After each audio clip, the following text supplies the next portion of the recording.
So at the end of the Baroque period, an artist named Nicolas Poussin and Claude Galli invent a new language for painting. It's called French Classicism. When we think of classicism, we usually think of themes that harken back to the time of ancient Greece and ancient Rome.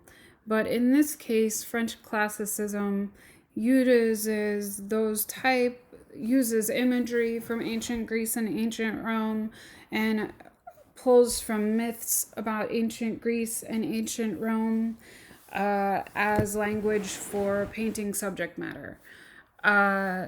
I want you to learn more about French classicism and about Nicolas Poussin. And so, because we didn't cover it strongly in the Baroque, I want you to follow the link to the next slide to a YouTube video and learn more in depth about Poussin and Claude Galli. I will tell you what I know about the two paintings that are in the PowerPoint that are done by Nicolas Poussin, but I really want you to have a deeper understanding, so that YouTube video will help you. It's a Khan Academy video. I usually don't like to use those. In fact, I would much rather tell you what I know over doing Khan Academy. But this particular one is a conversation between two professionals about how important Poussin and Claude Galli are. Therefore, I think that it's definitely worth listening to.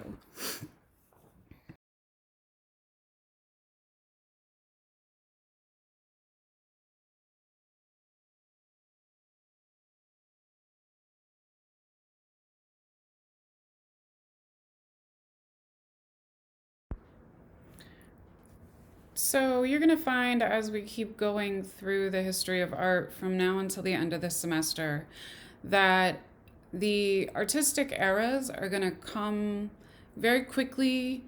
We'll look at 3 or 4 examples of each era, and then we move on to a new era.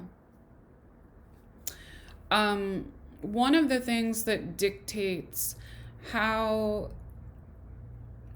the aristocracy enjoy art is the French salon. The French salon is the concept of the art market in the 1800s. So what would happen was that there was a salon in Paris, and artists would submit their works of art to the salon in Paris, and then they would go through the works of art and decide which ones they were going to hang for public sale. Then all of the aristocracy would come a couple times a year to see what the artists had to show, and they would shop from the paintings that were hung on the salon wall. This type of art buying was popular all the way until war began and Europe was so ravaged by war that the art capital moved to New York City. The French salon also fueled the Royal Academy of Arts. And so the Royal Academy of Arts was what really dictated what was in style.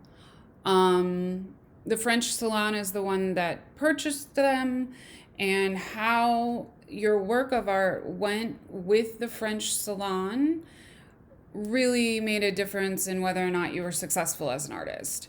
It was your main place to sell art, and it's why artists like Picasso, the Impressionist artists, all went to Paris, because they knew that the salon was the one that dictated how art was sold.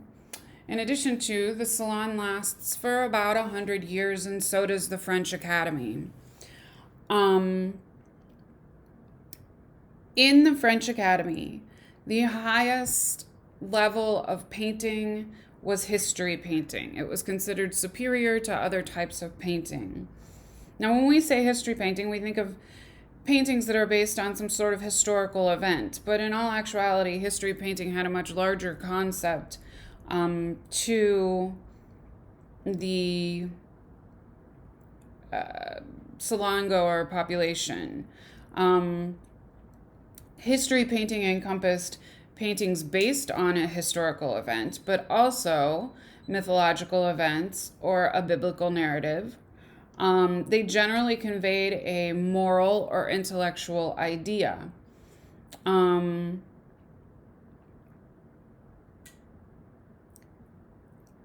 After the paintings that conveyed a moral or intellectual idea and the mythology and historical ideas, then in pecking order came portraiture, historical portraiture, landscape painting, other forms of portraiture, and then genre painting, and then still life painting.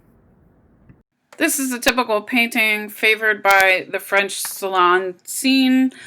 You can see that Francois Boucher is the one that painted this painting, and he's really the superstar in this time period. And so, you can see the reclining nude, typical, has lots of fabrics, that attention to texture here, and the different patterns. But it's not that outside and amorous love festival that we've seen. The French salon really favors this particular style of painting with the reclining nude figure, or usually a reclining angel or a reclining Cupid. It's still got this soft pastel feel, but it's a very different look than the pieces that we just looked at. And yet another style is emerging, and it's called painting of the Enlightenment. Painting of the Enlightenment is paintings that focus on education. There was something very important called the Grand Tour at the time. The Grand Tour in the 17 and 1800s was only for men. It was very rare that women were allowed to go on the Grand Tour. And basically, the Grand Tour was education, a college education for white males. They would start in Italy and visit all of the major sites in the Greek and Roman world to learn all about art and architecture and classical themes of education. Usually the male would take a tutor with him, and this would serve as the male's college education before he comes home to settle down and get married and start a family.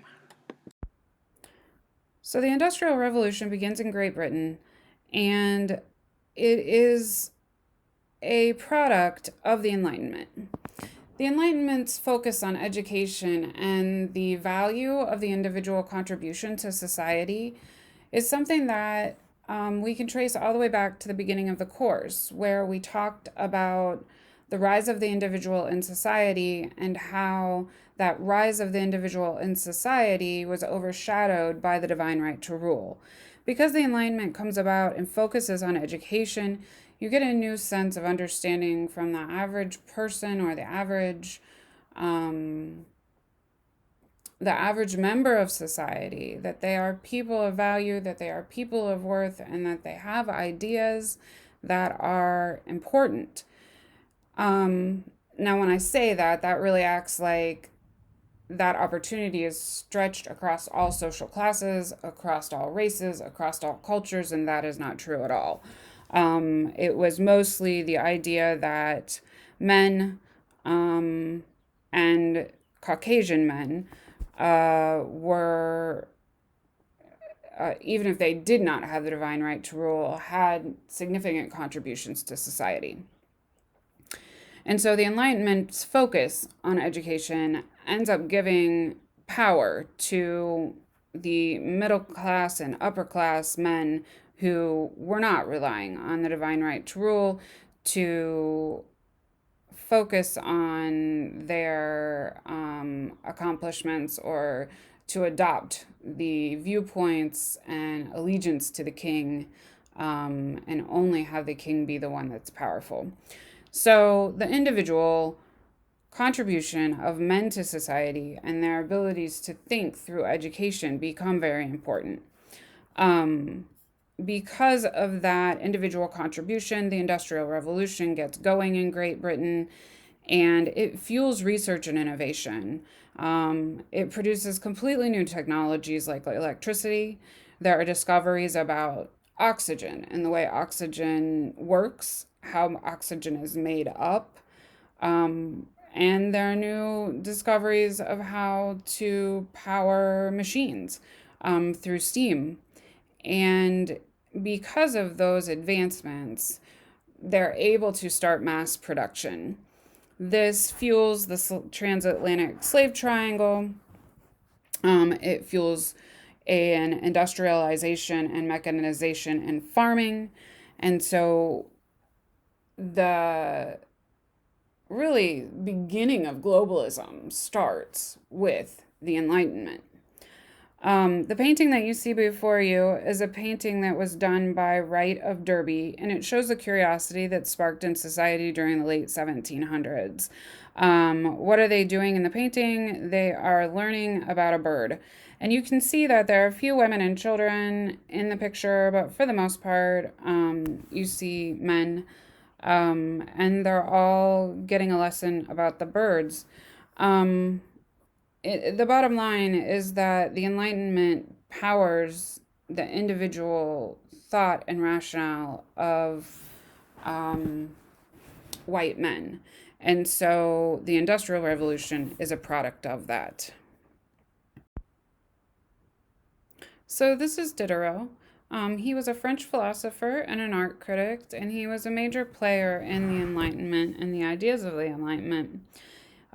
He contributes to art reviews that are reviews of paintings from the French Salon, and he is one of the first art critics. He publishes his viewpoints about art that's done by the Royal Academy of Arts, and he publishes in journals in Paris. So you've got this philosophy of curiosity and of the opinion of the individual being important, and then that contribution, his thoughts and reviews about art, and then he publishes them in journals, which is just how it works today. We have thoughts, we criticize, we educate, and then we publish in journals. And so our opinions are things that affect society as a whole, especially the art community. So he really liked Chardin because his work opposed the very concepts that were celebrated so lavishly in the Rococo. The idea that excess is a good thing, the idea that pleasures of the flesh, hedonism, that love and amorous activities are important and are something that should be allowed to do, are so very despicable. He felt that Chardin was an artist that, just by his very nature and how Chardin approached art and Chardin's theories, that Chardin could communicate a sense of morality in his work, a sense of departure from the excessive life and the pleasures of the flesh. He felt that Boucher was wasting his talent on his paintings, and that he really had no significant contribution to society. Boucher worked for King Louis and in France, and he mostly painted royal portraits and decorated the palace quarters for the king's mistress. And so Boucher was really an artist who Chardin felt like had no tooth or no major contributions to society in terms of how we look at life and how we look at art. Your textbook has a really nice feature or commentary about Diderot and Chardin and the Enlightenment. So I highly encourage you to look that up in this chapter and read it. Chardin is one of the top painters in the Enlightenment period. And here you can see the woman who is talking to her pupil. She's dressed in typical European dress of this time period, and she is the tutor of this young boy. And so she's holding his hat, and you can see the toys that are on the floor, and he's holding a book. And basically this painting symbolizes his departure of childhood into being a school-aged pupil, where she's giving him lessons and saying, you know, take off your coat and go hang it up and we'll sit down and start our lesson for the day. And so these paintings focus on education. You can see that it's focusing on the education and the growing up of the boy, and to leave those silly pleasures behind and to start facing the world and the challenges that the world brings ahead.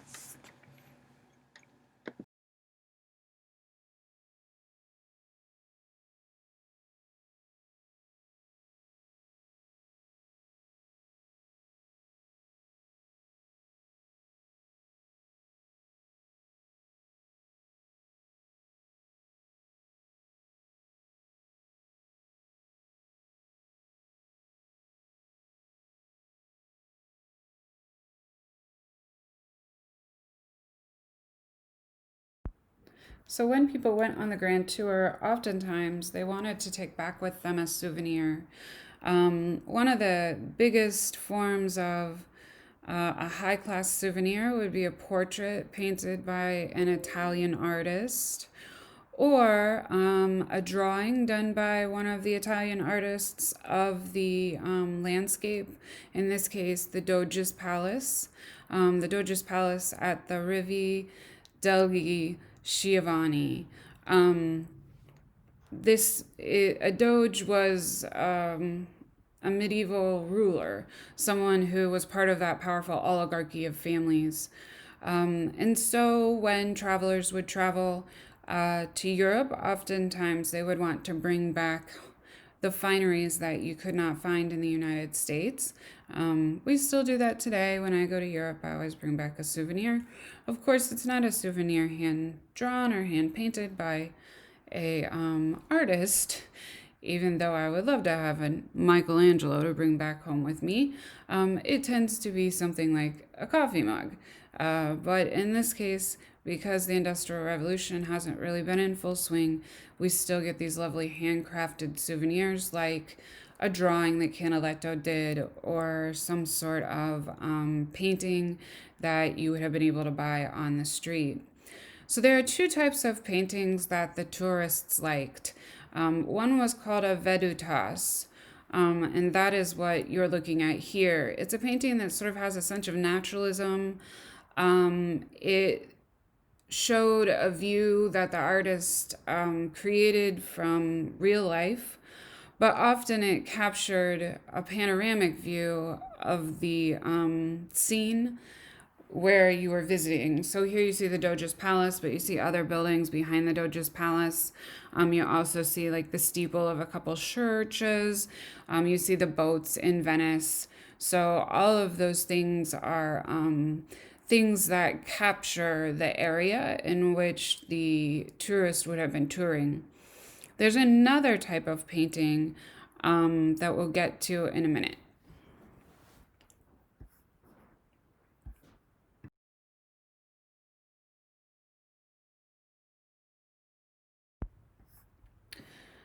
This is another example of a vedutas.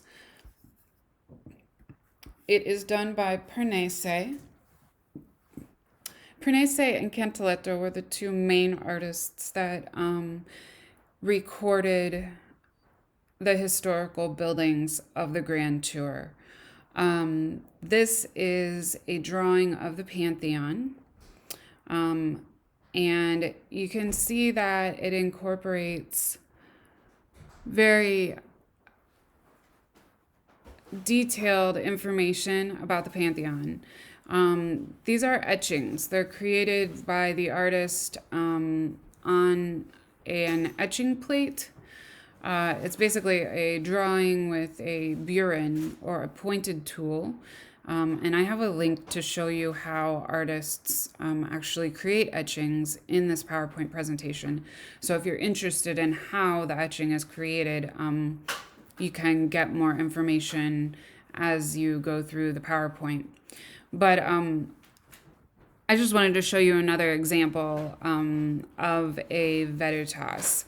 In this case, this veritas would have been less expensive than the one that you saw by Cantaletto because it is basically an inked drawing, and it could have been mass produced. So even though an artist did it by hand and it is an original piece of artwork, it could have been printed many times and sold so that the artist made more money off of his time. So another type of painting or fine art souvenir that could have been taken home was called a capriccio. The capriccio is a painting of more than one major monument. And so what they do is they sort of take a conglomeration of all the different major monuments or artistic statues that would have been seen on the Grand Tour, and they put them all together in a setting that's very classical looking. You can see that the setting looks as if the person on tour is in the middle of Roman or Greek ruins, and that they're looking at great statues of Europe from back during the Roman Empire. You also see the people that are crowded around in the lower right-hand corner. Those are the people who are on the Grand Tour. So basically the difference between the Veritas and the Capriccio is that one of them was more of a historical record of the building. It was more of what the people actually saw. And the Capriccio was one that was a made-up scene of a conglomeration of things that the tourist would have seen.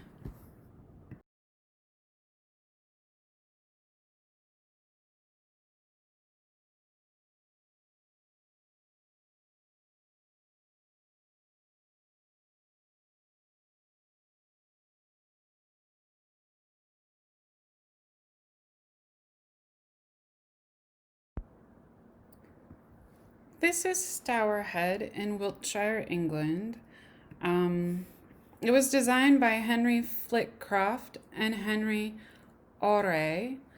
You can see the front of the building has lots of neoclassical detail in terms of the architecture. The front portico looks very much like the Pantheon.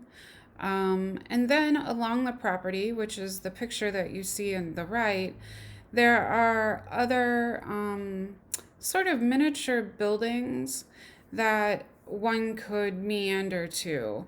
So the one that you see here on the right is a picture of Stourhead's grounds in the fall time. You can see to the very left of that image that there is a miniature replica of the Pantheon. This wasn't uncommon. Large estates such as these often had miniature replicas of the buildings of antiquity.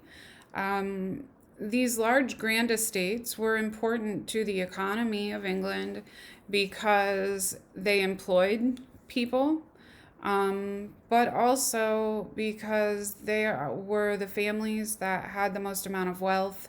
They oftentimes were investors in businesses and things like that.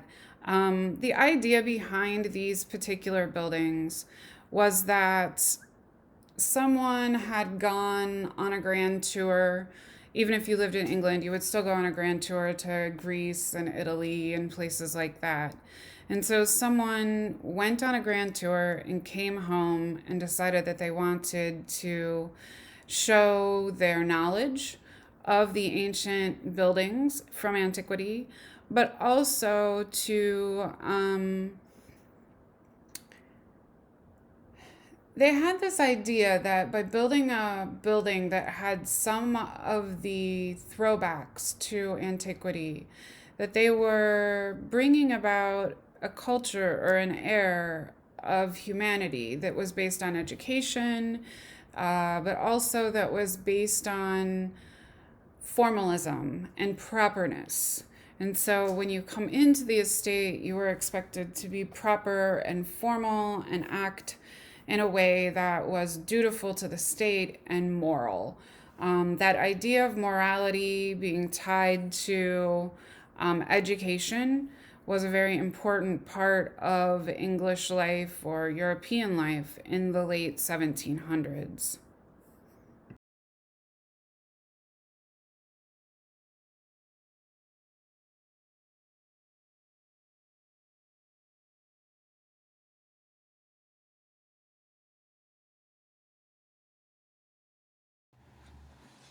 One of the important things that your book really focuses on is the fact that while all of the neoclassicism is going on in Europe, it's going on in the United States as well. Most of our nation's capital was built during the neoclassical era and harkens back to the classical themes of Greek and Roman buildings. They used those because they felt that classical themes were where the first democracy was, but also you can see here in the statue of George Washington a sense of pride by the non-emotional way he holds his face, how he tips it up towards the ceiling. He's a proud aristocrat, but he also serves the state. And so that's really the goal of neoclassicism at this time, is to get the aristocracy to make a shift into serving the state. And you can see, obviously, because this is George Washington, he is definitely a proud server of the United States.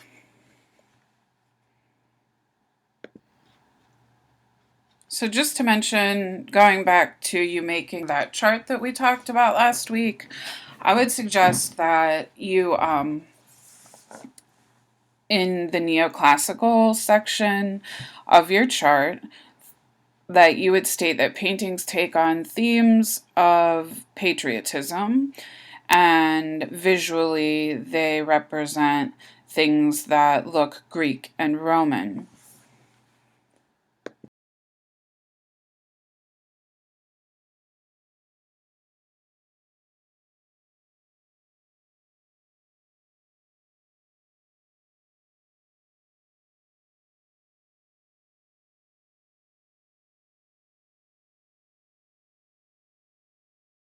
Next style that we're going to study is called NeoClassicism. Neoclassicism is a harken back to the classical themes of Rome and Greece. And here you're going to see lots of myths depicted, as well as pieces about the sacrifice that artists feel should be made for Rome. So keep in mind that neoclassicism is a reaction to the Rococo. Basically, there was a group of people who said, hey, you know, that's great that you guys and the aristocracy want to party and have fun, but it's time we get back to being a patriotic country, and that we start serving our country, and that we protect France, because the aristocracy is making France vulnerable to uprisings based on the idea that the social class structure is bad. The aristocracy is pretty much not worried about the fact that the French social or the lower class people of France are starving in the streets. There is no middle class going on. There's pretty much upper class and lower class. It's not until the Industrial Revolution gets really going and starts trading big time with America and the Industrial Revolution in America gets in full swing, that we see a change in the middle class structure of European countries. And so there's this new group of people coming about who are saying, hey, the aristocracy really needs to get with the program and start taking care of the lower class citizens of France. We're going to see more balanced composition, more idealized figures. We are going to see a sense of dedication to the state. And so this particular piece that we're looking at is by Jacques-Louis David, and it's called The Death of Marat. Marat was friends with David, and he is the leader of a political party called the Reign of Terror. He promoted the execution of many, and he said, I killed one man to save 100,000. David's depiction of the death of Marat likens him to a martyr.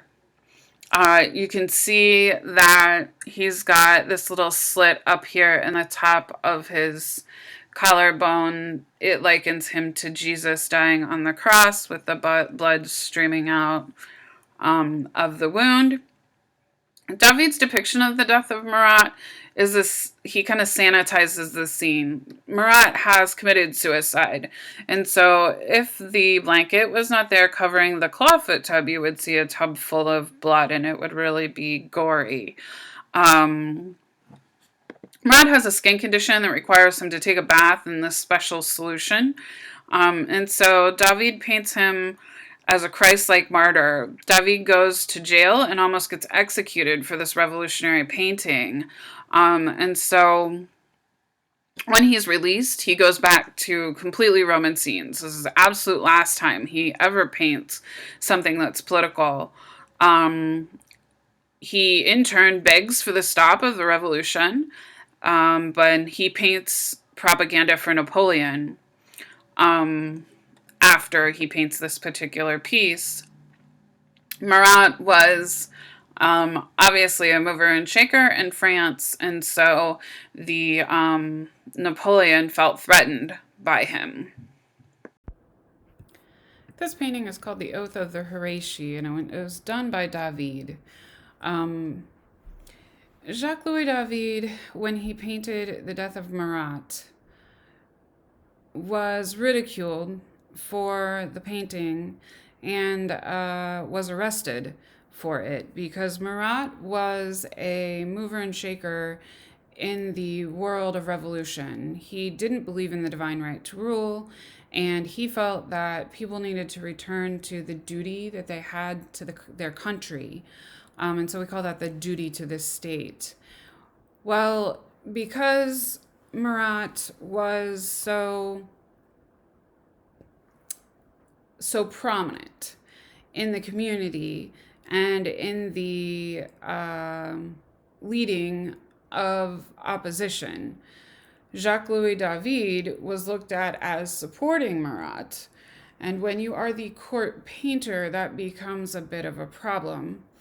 And so he decides that since he almost lost his head over the painting of Marat, he will focus on history painting.